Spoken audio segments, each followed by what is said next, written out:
Good evening. Good evening. നാളെ കുറവുള്ള എന്താ കാരണം? പരിപിടിച്ച് ഇന്നും ഡൽഹിനൊക്കെ ആളിറങ്ങിയൊക്കെയാണ്. ഓക്കെ, എന്റെ പേര് പരിചയപ്പെടുത്തി. പേര് അശോകൻ എന്നാണ്. ഫോട്ടോഗ്രാഫർ ആയിരുന്നു. വൈൽഡ് ലൈഫ് ഫോട്ടോഗ്രാഫി ആയിരുന്നു. തട്ടകം കാട്ടിപ്പോയി ആനയുടെ കടുവയുടെ കാട്ടുപോത്തിന്റെ ഒക്കെ പടം എടുക്കലാണ് ജോലി ചെയ്തത്. 10-28 വർഷം ആ മേഖലയിലാണ് ജോലി ചെയ്തത്. അതുകൊണ്ട് ആളുകളെ എനിക്ക് തിരിച്ചറിവ് കുറവായിരുന്നു. ആനകളെ ഒട്ടേറെ തിരിച്ചറിയും.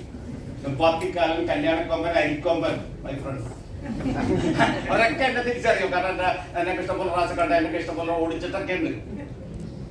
ഞാനവിടെ ജീവിതം കൈവച്ചിട്ടാണ് എന്തോന്നോ അല്ലെ, ആനക്കൊരു ഹോബിയാണ് എന്തോന്നോ. അങ്ങനെയൊക്കെ ചെയ്തിരിക്കുന്ന സമയത്താണ് മധുമാവേലി എന്ന ഗ്രേറ്റ് ലീഡർ എന്റെ അടുത്ത് ഈ ആശയം പറഞ്ഞത്. നിങ്ങളൊക്കെ ഈ പ്രോഗ്രാമിൽ നിന്ന് വലിയൊരു ക്രൗഡിന്റെ മുമ്പിൽ വെച്ചിട്ടാണ് അല്ലെ, എന്നെ ആ മനുഷ്യൻ ഒറ്റ ഡ്രൈവിംഗ് സീറ്റിൽ ഇരുത്തിയിട്ട് ഞാൻ ഇപ്പുറത്തിരുന്ന് കേൾക്കാണ്. ഇങ്ങനെ പറഞ്ഞ് അശോകൻ കൂടെ നിൽക്കേണ്ടി 2 ആഴ്ചയിൽ വരുമാനം മേടിച്ചുതരാം.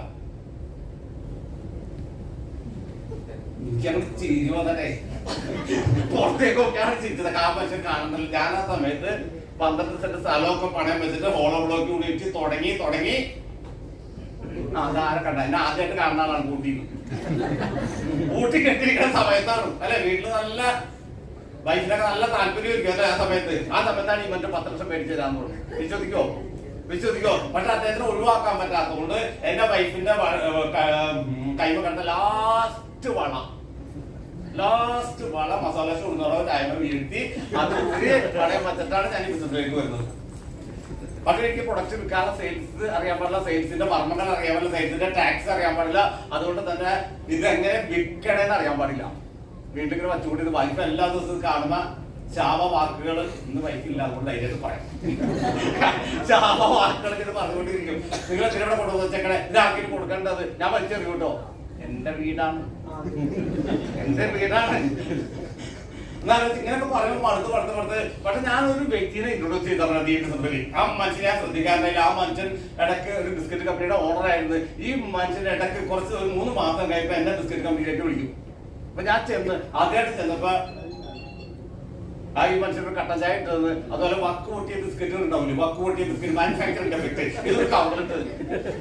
അപ്പൊ എനിക്ക് കൊള്ളാലോ പരിപാടി. ഞാൻ ഇതുകൊണ്ട് വീട്ടിൽ കൊണ്ടുവന്ന് കൊടുക്കും. പിന്നെ ഇടയ്ക്ക് ഇപ്പൊ ചാടിപ്പോകും, കാരണം വക്ക് പൊട്ടിയ ബിസ്ക്കറ്റ് കിട്ടും. ഇതിന്റെ ഇടയിൽ ഈ മനുഷ്യന്റെ അദ്ദേഹത്തിന് കിട്ടുന്ന വരുമാനം കണ്ടു 2000, 4000, 6000, 8000 ഒക്കെ കാണിക്കുമ്പോ എനിക്ക് കൊടുക്കുന്ന സങ്കടമാണ്. പക്ഷെ ഞാൻ അടിപൊളി കൺഗ്രാജുലേഷൻ ഒക്കെ പറയും. എനിക്ക് ഒരു താല്പര്യമില്ല, കാരണം എനിക്ക് കിട്ടണില്ല, ഈ മനുഷ്യനെ കിട്ടണുള്ളൂ. ഇതെങ്ങനെ എന്റെ പെണ്ണുപിള്ളേർക്ക് പറഞ്ഞാൽ അതിൽ ഇടി കിടക്കും എന്തോന്നോ. കാര്യം എന്നൊക്കെ പൊക്കം കുറവാണ്, പക്ഷേ ആള് ഓക്കെ. അപ്പൊ പറയാനും വയ്യ. അങ്ങനെ പോയി ഒരു സമയത്ത് 12,000 രൂപ ആഴ്ചയിൽ വരുമാനം കിട്ടിയ മനുഷ്യനെ കാണിച്ച് അതൊക്കെ നെഞ്ചിന് ചെറിയ വേദന കിട്ടുന്ന പോലെ തോന്നി. പരവച്ചോ ഒരു കുശുമ്പ് കുണ്ടായി ആൾക്കാരും ഉണ്ടാവൂലേ. അങ്ങനെ കുശുമ്പ് കിട്ടുന്നുണ്ടായി. ഞാൻ വൈഫിനോട് ഞാൻ ഈ ബിസിനസ് ഏറ്റെടുക്കാൻ പോണ്, വൈഫ് വള ഇടിപ്പിച്ച് തരാതിരിക്കാൻ വേണ്ടിയാണ് ആ സ്റ്റേറ്റ്മെന്റ് അന്ന് പറഞ്ഞത്. അങ്ങനെ പറഞ്ഞ ഈ ബിസിനസ് ഏറ്റവും ഈ പ്രോഗ്രാമിലെ ട്രെയിനിങ് പ്രോഗ്രാമിലൊക്കെ പങ്കെടുത്ത് ഫസ്റ്റ് വരുമാനം 1200 രൂപ. 1200 രൂപ. അപ്പൊ എന്റെ വീട്ടില് 1200 ആഴ്ച കിട്ടുക വലിയ വരുമാനം. എന്റെ ഇളയ മോള് പറഞ്ഞ് നമുക്ക് ലുലുവിൽ പോയി ലുലുവിൽ 1200 രൂപ തീർത്തിട്ടാണ് വന്നത്. അങ്ങനെ പതുക്കെ വരുമാനം കൂടി വരുമാനം കൂടി 1,30,000 രൂപ ആഴ്ചയിൽ ക്രെഡിറ്റ് ആയി. കോവിഡിന് മുമ്പ് പലതവണ എണ്ണി നോക്കി 1300 ആണോ 13,000 ആണോ ഒരിടത്ത് കുത്തുമാറിയിട്ടൊന്നുമില്ല. കാരണം ഞാൻ 12 സെന്റ് സ്ഥലമൊക്കെ കളഞ്ഞപ്പോ എല്ലാം ട്രാജഡിയാണ്. ചെയ്യണ പരിപാടിയൊക്കെ ട്രാജഡി ആയിട്ട് പോകണം. അപ്പൊ അതുകൊണ്ട് ഇതിൽ എനിക്ക് സംശയപ്പെട്ട ഒരിടത്ത് ക്രെഡിറ്റായി. ആ കോവിഡ് സമയത്ത് ചെറിയ വേരിയേഷൻ ഉണ്ടായി. പക്ഷെ വീണ്ടും ഒരു ദിവസം എന്റെ പെണ്ണുപിള്ളേം എന്റെ കുടുംബങ്ങളെ ഒക്കെ എഴുന്നേറ്റത് 2,10,000 കിട്ടിയത് ആഘോഷം. പുതിയ ആളുകൾ ഈ മനുഷ്യനെന്ത് കൊടുക്കാത്ത കഴിവുണ്ടെന്ന് വിചാരിച്ചിട്ടുണ്ടാവും അല്ലെ. എനിക്ക് അസാമാന്യ കഴിവുണ്ടെങ്കിൽ എന്റെ 10-12 സെന്റ് സ്ഥലം കളഞ്ഞു കുടിക്കോ. ഇവിടെ നമ്മുടെ കഴിവല്ല, എന്റെ കഴിവല്ല, എന്റെ ടീമിലുള്ള ആളുകളും നിങ്ങളുടെ കയ്യടിയൊക്കെയാണ് എനിക്ക് 2,10,000 മേടിച്ചത്. കയ്യടിച്ച എന്താ ഗുണം? If you clap for 300 times a day, there is no chance for heart attack. Heart attack ഒഴിവാകുന്നു. സ്ത്രീകൾക്കാണെങ്കിൽ സൗന്ദര്യം ഉണ്ടാവും. അപ്പൊ ഒന്ന് നന്നായിട്ട് കൈയടിച്ചൊന്ന്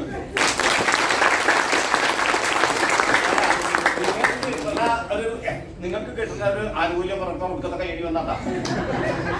മനസ്സിലായില്ലേ? ഇതാണ് അവസ്ഥ. നമ്മുടെ ഈ ഒരാഴ്ചയിൽ കിട്ടുമെന്ന് നമുക്ക് ബോധ്യപ്പെടുത്തി കൊടുക്കാൻ പറ്റാം. ചെയ്യാമോ? പണ്ട് ഒരു ലേഡി നമ്മുടെ അരുണിമ സിൻഹ എന്ന ഇന്ത്യയിലെ സൂപ്പർ വോളിബോൾ താരം, അവർക്ക് ഒരു സെലക്ഷൻ കിട്ടി. ആ സെലക്ഷനിലെ ഇന്റർവ്യൂ കഴിഞ്ഞ് കഴിഞ്ഞാൽ, ഡൽഹിയിലാണ് ഇന്റർവ്യൂ കഴിഞ്ഞ് കഴിഞ്ഞാൽ ആ പുള്ളിക്കാരത്തേക്ക് ജോലി കിട്ടും. SI ആയിട്ടാണ് പോസ്റ്റ്. അപ്പൊ വീട്ടുകാരൊക്കെ ആഘോഷിച്ച് ലക്നൌന്ന് ട്രെയിനിൽ ഡൽഹിക്ക് പോണ വഴി നമുക്കറിയാം നോർത്ത് ഇന്ത്യയിലൊക്കെ കൊള്ളക്കാരൊക്കെ കയറും. എന്തോന്നോ അവിടെ നോർത്ത് ഇന്ത്യയിൽ കൊള്ളക്കാർ കയറി അവരെ സ്ത്രീകളുടെ മാല കൊണ്ടില്ലോ ഇവര് ചേർത്ത് നല്ല ആരോഗ്യമല്ലേ എനിക്ക് വോളിബോൾ താരമാണ് അപ്പൊ നല്ല ആരോഗ്യം ചേർത്തത്. പക്ഷെ ഇവരെ ഒഴിവാക്കാൻ വേണ്ടി അവരിത് കൊള്ളക്കാര് ആ ലേഡീന്റെ ട്രെയിനിൽ ആണ് തള്ളിയിട്ട് കഷ്ടകാലത്തിന് വീടുമ്പോ അടുത്ത ട്രെയിൻ പോവുകയാണ്. ഇവരെ കാലിൽ ഇത്ര പറ്റും മുറിഞ്ഞു പോയി. SIയുടെ സ്വപ്നമായിട്ട് ഡൽഹിയിലേക്ക് ട്രെയിൻ കയറി കഴിഞ്ഞാൽ ആ ലേഡിയുടെ അവസ്ഥ മുറിഞ്ഞു പോയി. ഇവര് ചികിത്സ കഴിഞ്ഞ് ആത്മഹത്യ ചെയ്യാൻ തീരുമാനിച്ചു. ആത്മഹത്യ ചെയ്യാണ്ട് പാലിങ്ങനെ തിളപ്പിച്ചുകൊണ്ടിരിക്കുകയാണ്. അപ്പൊ പാലില് തിളപ്പിച്ചുകൊണ്ടിരിക്കുകയാണ്. ജസ്റ്റ് നോക്കിപ്പോ പത്രത്തില് യുവരാജ് സിംഗ് ക്രിക്കറ്ററ് ക്യാൻസറിനെ സർവൈവ് ചെയ്ത് വന്നിട്ട് 100 കോടി മേലെ ഏതോ ക്ലബ്ബ് കരാർ എഴുതിയൊക്കെയാണ്. ഇപ്പൊ ക്യാൻസറിന്റെ സർവേ ചെയ്ത് വാർത്ത കേട്ടപ്പോ ഞാൻ ജീവിതത്തിൽ എന്തിനാ ആത്മഹത്യയാണ്, എനിക്ക് സർവേ വേണ്ട, എനിക്ക് ലോകം അറിയപ്പെടുന്ന വ്യക്തിയായിട്ട് മാറണം, അതിന് എന്തെങ്കിലും ഒരു കരിയർ തെരഞ്ഞെടുക്കണം ചിന്തിച്ച് പൊയ്ക്കാലം വെച്ച് നടന്ന് ചിരിച്ച് അവരുടെ ഏറ്റവും വലിയ ആഗ്രഹം ഒരു ഡ്രീം പബ്ലിക്കായിട്ട് പ്രഖ്യാപിച്ച് എനിക്ക് എവറസ്റ്റ് കീഴടക്കണം. എവറസ്റ്റ് ആദ്യം മനസ്സിൽ പറഞ്ഞു പറ്റണം. അന്നത്തെ ഇന്ന് 1 കോടിയൊക്കെ വേണം എവറസ്റ്റ് കീഴടക്കണ പരിവേഷണം പിടിക്കുക. അന്ന് 30 ലക്ഷം മിനിമം വേണം. പെട്ടെന്ന് പൈസ തരാനായില്ല. അവരൊക്കെ അന്വേഷിച്ച് തീവ്ര ശ്രമത്തിന്റെ ഭാഗമായിട്ട് ടാറ്റ സ്പോൺസർ ചെയ്ത് 30 ലക്ഷം ടാറ്റ കൊടുക്കാൻ തയ്യാറായി. അങ്ങനെ ഒരു സമയത്ത് ആ ലേഡി എവറസ്റ്റ് കീഴടക്കി.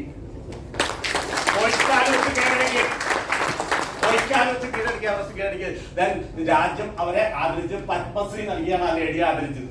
പത്മശ്രീ നൽകിയാണ് national adventure award, Tenzing Norgay national adventure award അവർക്ക് കിട്ടി. വുമൺ എംപവർമെന്റ് അവാർഡ് അവർക്ക് കിട്ടിയിരുന്നു. ഇന്ന് അവർ കീഴടക്കാത്ത ഒരു മലകളുമില്ല.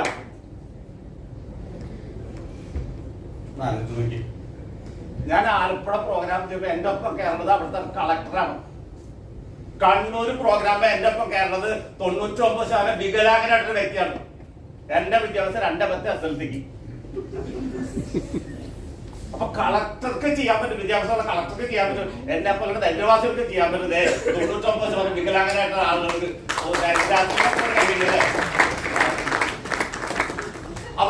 അവർക്ക് ചെയ്യാൻ പറ്റും. അപ്പൊ നമുക്ക് എന്തുകൊണ്ട് ചെയ്തുകൂടാ?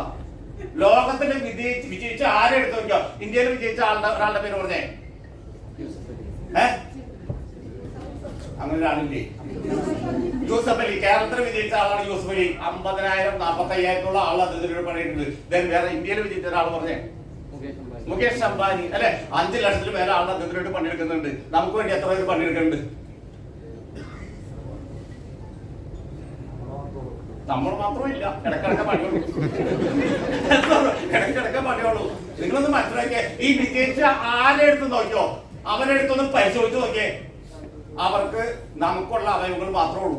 അവരെക്കാൾ കൂടുതലുണ്ട് ചിലപ്പോൾ നമുക്ക് ചില അവയവങ്ങൾ. എന്തോന്നോ ആളല്ലേ? അപ്പൊ നമ്മളെന്താ കുറവ്? നമുക്ക് ഈ നമ്മളെ പറ്റിയുള്ള ബോധ്യോട് കുറവില്ലാത്തത് നമ്മുടെ ശാപമാണെന്നാണ് വിചാരിക്കണത്. നമുക്കും എന്തെങ്കിലുമൊക്കെ ചെയ്യാൻ പറ്റും. കാരണം നമ്മളൊന്നും പറഞ്ഞ ഇൻഫോസിസ് നാരായണമൂർത്തി 61 വയസ്സിൽ തുടങ്ങിയിട്ട് 6400 ആളുകൾ അമേരിക്കക്കാരുടെ അവരുടെ മണ്ണിൽ ജോലി കൊടുക്കുന്നത് 61 വയസ്സിലാണ് സ്റ്റാർട്ട് ചെയ്തത്. ഞാൻ 61 വയസ്സിലാണ് ഇരിക്കുന്നത്. നമ്മളൊക്കെ വീട്ടുകാരൊക്കെ എഴുതി തള്ളും അല്ലെ, പെണ്ണുപിള്ള എഴുതിയാലും മക്കളെ എഴുതിയാലും എന്തോറോ ആണോ അല്ലേ? വീട്ടിൽ നിന്ന് പിള്ളേര് പോകുമ്പോ ചക്കക്കുരുവിന്റെ തൊലി കളിഞ്ഞു വെക്കാൻ പറയും, പുള്ളിയുടെ തൊലി കളിഞ്ഞു വെക്കാനൊക്കെ പറയും. എന്തോറോ ആ പടന്ന് നമ്മുടെ ഉടനെ എഴുതിയിട്ട് കാണിച്ചു കൊടുക്കണം. വരുമാനുണ്ടാക്കി കാണിച്ചു കൊടുക്കണം.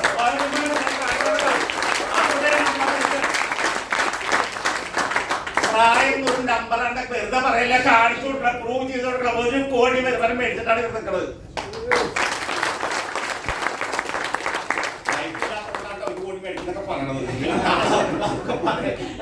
അടുത്ത 8 വർഷം കൊണ്ട് എനിക്ക് ഉറപ്പായിട്ട് മനസ്സിലായി 8 കോടിക്ക് മേലെ വരുമാനം മേടിക്കാൻ പറ്റും.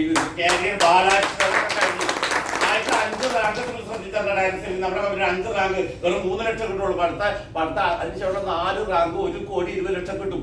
ഈ 5 റാങ്കിന്റെ ഇടയിലാണ് ആളുകൾ വേണ്ടാന്ന് നോക്കുന്നത്. കിറ്റ് ചെയ്യുന്നത് അപ്പോഴാണ്. പക്ഷെ അവിടെ പിടിച്ചെന്ന് സർവേ ചെയ്ത് കഴിഞ്ഞാൽ ബാക്കി 1 കോടി 20 ലക്ഷം രൂപ നമ്മളെ കാത്തിരിക്കുകയാണ്. എന്തൊക്കെ ചെയ്യാൻ പറ്റുമെന്നുള്ളത് കണ്ടു നോക്കിയേ.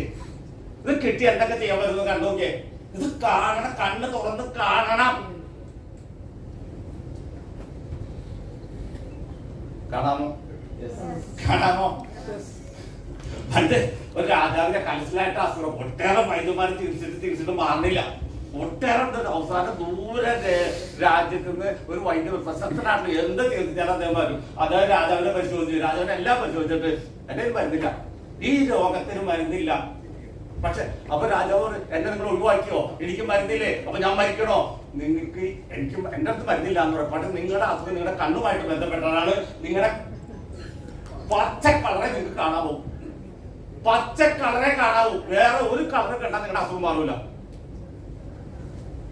വിമൻസ് എന്ത് ചെയ്ത് റോഡ്സിലുള്ള രാജവീതികളൊക്കെ പച്ച കളറാക്കി, വണ്ടികൾ പച്ച കളറാക്കി, കൊട്ടാരം പച്ചയാക്കി, മക്കളുടെ പുറത്ത് കാണുന്ന വശമൊക്കെ പച്ചയാക്കി, ഭാര്യയുടെ മുഴുവൻ പച്ചയാക്കി, എല്ലാം പച്ചയാക്കി.